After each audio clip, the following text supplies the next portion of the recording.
that feeling you get when someone says that they're your friend or that they like you or that they're friendly with you, and then they don't really act like someone who's a friend. They go through the motions, maybe, of friendship.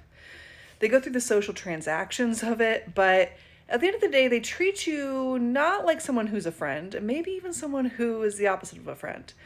When you get that feeling, you can trust it. When you clock that, you can trust it the first time. You don't need to let them show you over and over and over that their actions are not matching their words. That when they say that you're a friend of theirs and they act differently than that they don't really mean it. You don't need to let them play with you. Because, see, they are attracted to your energy. They really do want your energy. You are a bright light. You shine, you radiate, you exude kindness, you give them generosity, you give them a listening ear, you give everybody these things. But they have this idea that there is only so many blessings out there in the world, and they can see how many of them you have because, look, you've done the deep inner work. This is not easy stuff that you've done, but they don't know that. They probably think you've just been handed a lot of things. And so they're doing what they can to keep you from getting more things, more blessings, more good things, because they think that there's a finite number of things. So if you have the good things, then they might not get the good things. Or they need to get your good things before you can get them. Or they need to stop you from having good things so that they can have them. And all of this is an attempt to get you to give your power to them, your energy to them, to siphon you, to drain you, so that they can have all of the good things, all of the power, and the upper hand and the control in the relationship. It is manipulative. It is emotional abuse. It's a form of that.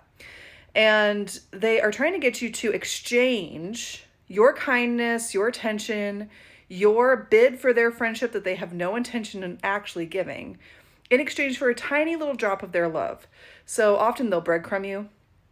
Often they will, give you just little crumbs instead of like actual acts of friendship. And often they'll do nice things for you because they need to keep you around, right?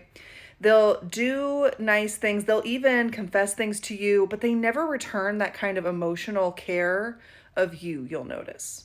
And these are the people who they invite you to their birthday party, or they add you to the group text, or they want you around in social settings, and they want you in kind of their sphere, but they never really ask you to hang out one-on-one unless they need something from you.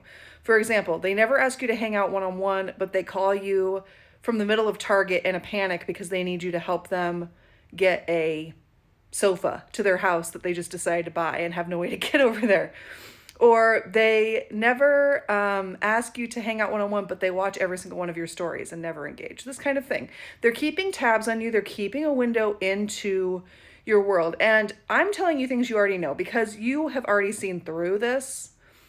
Your deep inner feeling has already told you about it.